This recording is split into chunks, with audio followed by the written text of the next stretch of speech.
नमस्कार, मैं हूं समीप राजगुरु। क्रिकेट की बात में आपका स्वागत है और हमारे साथ हमारे क्रिकेट एक्सपर्ट चेतन जी और यशपाल जी स्टूडियो में पहुंच चुके हैं। आप दोनों का स्वागत है। आज हालांकि टीम इंडिया ऑस्ट्रेलिया के लिए रवाना हो रही है। धोनी ने भी कई अहम बातें की, भारतीय क्रिकेटर्स ने भी कई अहम बातें की, लेकिन उससे पहले हम अपने एक्सपर्ट से भी चर्चा करेंगे एक अनोखे रिकॉर्ड की, जहां एक शतक लगा लेकिन उस शतक में 1009 रन शामिल है। वाकई में अद्भुत है ये रिकॉर्ड। करिश्माई बल्लेबाजी की एक 16 साल के बल्लेबाज ने मुंबई के सारे रिकॉर्ड ध्वस्त कर दिए और रिकॉर्ड में भी देखें तो सेंचुरी था वो। 118 साल के पुराने रिकॉर्ड को उन्होंने तोड़ा। सबसे पहले प्रणव नाम के इस खिलाड़ी पर हम एक खास रिपोर्ट आपको दिखाते हैं। उसके बाद पूछेंगे चेतन जी, यशपाल जी से क्या सोचते हैं इस बल्लेबाज के बारे में, और उसके बाद रुख करेंगे भारतीय टीम की तरफ।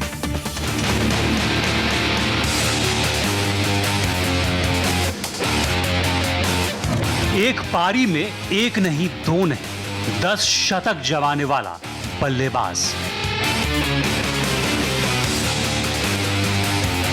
323 गेंदों में 1009 रन बनाने वाला क्रिकेटर। 59 छक्के, 129 चौके लगाने वाला खिलाड़ी। चौंकिए मत, ये आंकड़े सपना नहीं, हकीकत है। यह है मुंबई के क्रिकेटर प्रणव धनावड़े, जिन्होंने अपनी तूफानी बल्लेबाजी से पूरे क्रिकेट जगत को हिलाकर रख दिया।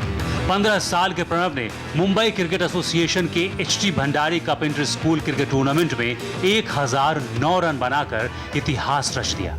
इस ऐतिहासिक पारी के साथ ही प्रणव ने 117 साल पुराने रिकॉर्ड को भी तोड़ दिया। 1899 में इंग्लैंड के आर्थर कॉलिंस ने जूनियर हाउस मैच की एक पारी में 628 रन बनाए थे, जिसे प्रणव ने सोमवार को ही तोड़ दिया था। प्रणव कल 652 रनों पर नाबाद थे। आज उन्होंने अपने स्कोर में 357 रन और जोड़े और इसके साथ ही वो एक पारी में 1000 रन बनाने वाले पहले क्रिकेटर बन गए। ऐसा कुछ में दिमाग के रख के नहीं कहते कि मैं इतना स्कोर करूंगा, पर जैसे बैटिंग करते गए रन होते गए, जैसा रिकॉर्ड के नजदीक है, मेरे को लगा मैं रिकॉर्ड तोड़ सकता हूँ। प्रणव की पारी कितनी आक्रामक थी ये उनके आंकड़े जाहिर करते हैं। प्रणव ने अपनी पारी में 59 छक्के और 129 चौके लगाए, यानी कि उन्होंने सिर्फ छक्कों से ट्रिपल सेंचुरी और चौकों से 500 से ज्यादा रन बना डाले। बहुत अच्छा लगता है, इतना रिकॉर्ड हम लोग ने तोड़ा है। ये कहना चाहूँगा कि मेहनत करो, बराबर फल मिलता है मेहनत का। उसकी तो जस्ट शुरुआत हुई है। अभी जस्ट 16 साल का है। अभी जैसा कैसा प्रोग्रेस होता है उसी हिसाब से वो चलेगा।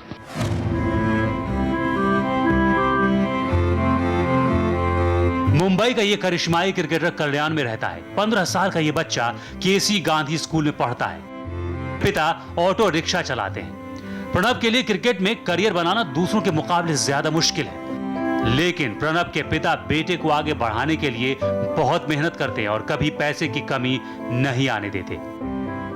प्राउड फील कर रहा हूँ, बहुत अच्छी बात है और हमारे उम्मीद से दुगना उसने हमें खुशी दी है। अभी मैं ये खुशी बयां तो नहीं कर सकती, लेकिन बहुत खुशी हो रही है। मैं बहुत प्राउड फील कर रही हूँ कि ये मेरा बेटा है। प्रणव के मजबूत इरादे और माता पिता की मेहनत के दम पर आज उन्होंने ऐसा मुकाम हासिल कर लिया कि क्रिकेट जगत के भगवान भी उनके मुरीद हो गए हैं। एक इनिंग में 1000 रन बनाने वाले क्रिकेटर बनने पर प्रणव धनावड़े को बधाई। बहुत खूब, आपने कड़ी मेहनत की है, आपको अभी और नई ऊंचाइयां हासिल करनी है। क्रिकेट में कहावत है, रिकॉर्ड टूटने के लिए बनते हैं। मुंबई से सटे कल्याण के प्रणव धनावड़े ने इसे एक बार फिर से सच साबित कर दिया है। इस ऑटो वाले के बेटे ने कभी स्कूली क्रिकेट से अखबार की सुर्खियां बटोरने वाले सचिन तेंदुलकर, विनोद कांबली, पृथ्वी शा, सरफराज खान, अरमान जाफर जैसे तमाम क्रिकेटरों के रिकॉर्ड को पीछे छोड़ दिया है। कैमरामैन सागर शिर्के के साथ सुधीर शुक्ला, इंडिया टीवी, मुंबई। तो देखा आपने कैसा कमाल का रिकॉर्ड यहां पर बनवाया प्रणव ने, और इसको बधाई भी दी इस बल्लेबाज को। सचिन ने ट्वीट भी किया और भारतीय टीम के ओडिया कप्तान महेंद्र सिंह धोनी भी इस खिलाड़ी को बधाई देने से चूके नहीं, और साथ ही मुंबई का अजिंक्य रहाणे भी। सुनिए उन दोनों खिलाड़ियों ने क्या कहा इस बल्लेबाज के बारे में।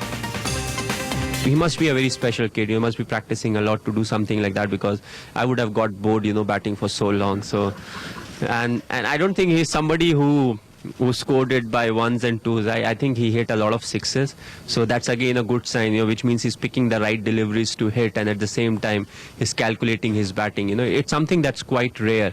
We have seen batsmen who can really hit or somebody who are very sound, but to have that right mix, is something that's very rare. So it's good. I wish him all the very best, and hopefully he'll keep doing well.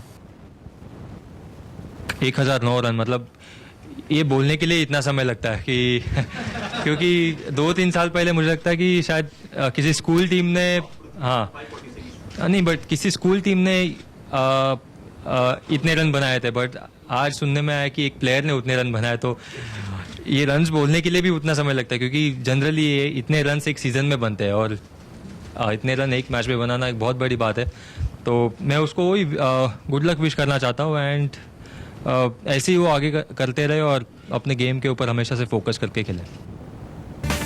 बहुत ही अच्छा संदेश यहाँ पर अजिंक्य रहाणे से, और कहीं ना कहीं बहुत स्पेशल खिलाड़ी होगा ऐसा धोनी को लगता है। यशपाल जी, आप बल्लेबाज थे और अजिंक्य रहाणे ने एक बहुत सही बात की कि इतने रन तो पूरे सीजन में बनते हैं, इसने एक मैच में ही बना डाले। देखिए, ये चमत्कार को नमस्कार है और बधाई सभी दे रहे हैं, हम भी दे रहे हैं और शुभकामनाएं हैं, लेकिन कोई ऐसी कोई स्कीम नहीं है, ना तो मुंबई क्रिकेट एसोसिएशन के पास है ना बीसीसीआई के पास है कि अगर ऐसा कोई स्पेशल बच्चा हो जिसने ऐसे कारनामा कर दिया हो। ऐसे कुछ और भी उदाहरण हैं जो मुंबई से खास करके कुछ छोटे बच्चों ने बहुत रन बनाए हैं, तो उनके लिए कोई ऐसा को भविष्य के लिए कोई ऐसी कोई एकेडमी हो जिसमें उनकी देखरेख की जाए, उनको बढ़ावा दिया जाए, टैलेंट को निखारा जा सके। तो ये एक स्पेशल टैलेंट लगता है, तो मुझे लगता है कि यहीं से उसको संभाल लेना चाहिए। बिल्कुल, और कई ऐसे बड़े स्कोर करने वाले बल्लेबाज बॉम्बे से आए और बाद में हमने देखा है कि वो भारत के लिए उस तरीके की परफॉर्मेंसेस नहीं बना दे पाए।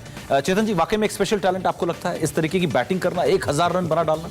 मैं सभी यकीनन अगर 1000 रन मतलब आप बुक क्रिकेट में भी खेलना शुरू करो ना, जैसे धोनी ने बोला कि आप बोर हो जाओगे, मतलब हमारी लिमिट तो 100 पे जाके खत्म हो जाती थी, उसके बाद 0 और लगाना बहुत मुश्किल काम है। 900 रन तो मेरे ख्याल चौके छक्कों से इस लड़के ने बनाए हैं, तो इतना आसान नहीं है। मतलब वहाँ खड़े रहना और बोर ना होना कि मैं रन्स पे रन्स बनाए जा रहा हूँ, वो एक बहुत बड़ी बात है। आगे क्या करते हैं वो तो बात की बात है, लेकिन आज उन्होंने जो किया है डेफिनेटली एक रिकॉर्ड है। आगे क्या करते हैं ये अब दबाव प्रणव पर रहेगा, क्योंकि हर किसी की नजर, मीडिया की नजर तो रहेगी। 1009 रन उन्होंने बनाए हैं, 117 साल पुराना, 118 करीब साल का रिकॉर्ड उन्होंने तोड़ दिया है। अब दबाव आएगा इस युवा खिलाड़ी पर। देखते हैं प्रणव भारत के लिए खेलते हैं नहीं, इसके लिए हमें इंतजार करना पड़ेगा। लेकिन फिलहाल जैसे कि अजिंक्य रहाणे ने कहा, हम भी कहेंगे कि अपने खेल पर फोकस रखें। और आज एक बहुत अहम दिन भी है, टीम इंडिया ऑस्ट्रेलिया दौरे के लिए रवाना हो रही है। उससे पहले टीम इंडिया के खिलाड़ियों ने भी अपनी तैयारियों के बारे में बात की और कप्तान महेंद्र सिंह धोनी ने भी। पहले आपको सुनाते हैं कि कप्तान धोनी का इस दौरे के बारे में और अपनी तैयारियों के बारे में क्या कहना है। ऑस्ट्रेलिया अगर आप देखें तो हमेशा से एक ऐसी टीम रही है जो काफ़ी कम्पिटिटिव क्रिकेट खेलती है, so it will be good for our team also. Last time अगर सिर्फ वर्ल्ड कप की बात करें तो सेमीफाइनल के अलावा हमारे लिए काफ़ी अच्छा टूर्नामेंट रहा था। Again it will be all about अभी जाके हम कितनी जल्दी एडजस्ट करते हैं। Will start with Perth, so I think what will be good for us is to spend some time there after the ODI series gets over and we get into the T20 format. We have ample opportunity, to try different people at different slots, different bowler combinations. So, we'll be in a better position by the start of the World Cup as to what our playing 11 may look like and, what will be the best suited strategy for the team. Most of the teams that are very consistent when it comes to performance in the international level, they've got good all-rounders, and more often than not they've got all-rounders who can bowl seam up, which means fast bowling all-rounders. That is something that we are lacking to some extent. And also you have to rely on them slightly more when you are touring outside. In the subcontinent you can still rely on a spinning all-rounder and can go ahead and play the game, but that's not the case outside the subcontinent. At times you need that seaming all-rounder. अगर आप देखें तो शमी हमारे लिए बहुत ही अच्छे bowler रहे हैं, स्पेशली जब वो इंजरी हुई तो उसके पहले तक आप देखें तो वो एक ऐसे बॉलर रहे हैं जो किसी भी सिचुएशन में हमारे लिए उन्होंने बॉलिंग की है, चाहे नए बॉल से पहले 10 ओवर में हो या मिडिल ओवर से लेकर डेथ ओवर में, और काफ़ी कंसिस्टेंट भी रहे हैं अपनी परफॉर्मेंस में। इंटरेस्टिंग चीज़ रहेगी कि उनकी जो रिहैब उन्होंने की है उसमें काफ़ी ज़्यादा मेहनत किया है उन्होंने। बैंगलोर में मैं मिला भी था, सो उसके बाद उन्होंने मैचेस भी खेले हैं डोमेस्टिक सर्किट से, तो it will be interesting to see किस तरीके से वो शेप अप करते हैं. But as far as fitness is concern I don't see it as a threat. But still हम कोशिश करेंगे कि अच्छे से उनको मैनेज करें, क्योंकि वर्ल्ड कप बहुत ही पास है. चेतन जी ने एक बड़ा अहम मुद्दा, जब ये बातें हो रही थी, वो मुद्दा उठाया, इस पर हम बात करेंगे कि सीमिंग ऑलराउंडर की कमी टूर शुरू होने से पहले ही खलने लगी है महेंद्र सिंह धोनी को. तो किसने चुनी है टीम? क्या कप्तान की नहीं चुनी गई? सिलेक्टर्स ने गलत टीम चुनकर उनको दी है? इस पर हम बात करेंगे अपने एक्सपर्ट के साथ. लेकिन बाकी खिलाड़ियों की क्या तैयारी है? अजिंक्य रहाणे की, मोहम्मद शमी की क्या तैयारी है? उमेश यादव की क्या तैयारी है? क्या कहा उन्होंने? हमने आपको सुनाया कि कप्तान महेंद्र सिंह धोनी ने अपनी तैयारियों के बारे में क्या कहा. और चेतन जी को एक बात बड़ी चुभी या फिर बहुत गौर उन्होंने की उस बात पर, वो ये कि जाने से पहले ही महेंद्र सिंह धोनी ने कहा कि हमें एक सीमिंग ऑलराउंडर की कमी खलेगी. मतलब टूर शुरू नहीं हुआ, हमने रोना शुरू कर दिया कि हमें सीमिंग ऑलराउंडर चाहिए. मतलब सेलेक्टर्स, या तो सेलेक्टर्स गलत है या कप्तान गलत है, या तो कप्तान ने मांगा नहीं या सेलेक्टर्स ने दिया नहीं. मतलब टूर शुरू नहीं हुआ तो आपके मनोबल पे कितना फर्क पड़ेगा. पहले से हमें मालूम है कि वहां पर आईसीसी विकेट्स नहीं बना रही, ऑस्ट्रेलियन बोर्ड विकेट्स बना रहा है, आपको बाउंसी ट्रैक्स मिलेंगे, उनकी टीम में एक जेन्युइन स्पिनर नहीं है. हम सबको मालूम है ये चीज़, ये पहले दिन से मालूम थी जब टीम सेलेक्ट हो रही थी. तो मुझे लगता है एक्सक्यूजेस की जरूरत नहीं है. कोई बात नहीं, आपको जो टीम मिली है आप लड़ें जाके उसके साथ, और लड़के जो भी नतीजा हो आप वर्ल्ड कप 2020 के लिए तैयारी करें. ये सिलेक्टर्स पर हमेशा जो है सवाल उठते हैं, और हमारे साथ एक पूर्व सिलेक्टर बैठे हुए यशपाल जी. यशपाल जी, छोटी सी प्रतिक्रिया, ब्रेक पे जाना है तुरंत. देखिए ऐसा क्यों करते हैं आप लोग? देखिए, कपिल के बाद ना कोई तेज गेंदबाज और ऐसा हरफन मौला खिलाड़ी ना आया. हाँ. ये समस्या हमेशा रही है. हाँ. खास करके देश के बाहर जब जाते हैं, ऑस्ट्रेलिया में खास करके जब जाते हैं, तो उसके लिए ये समस्या रहे हैं यहाँ पर यशपाल जी की कपिल देव के बाद कोई हरफन मौला खिलाड़ी. मैंने भी शतक बनाया हुआ है. हाँ, एक सीमिंग ऑलराउंडर हमारे साथ भी बैठे हुए हैं. लेकिन फिलहाल ये बात कहीं ना कहीं थोड़ी समझ में नहीं आ रही, समझ से परे है कि धोनी कह रहे हैं कि सीमिंग ऑलराउंडर की कमी खलेगी, यानी कि वाकई में ये कमी है टीम के अंदर. तो चलिए आपको बताते हैं कि बीसीसीआई अवार्ड्स के स्टार हैं विराट कोहली. 2014-15 के लिए उन्हें क्रिकेटर ऑफ द अवार्ड दिया गया है. और थोड़ा सा रिकॉर्ड आपको बता दूं कि टेस्ट मैच में शानदार उनका प्रदर्शन रहा है. 86 का औसत रहा उनका 2014-15 में, और वनडे में हालांकि थोड़ा सा कम रहा, 53 के औसत से उन्होंने 3 शतक भी लगाए.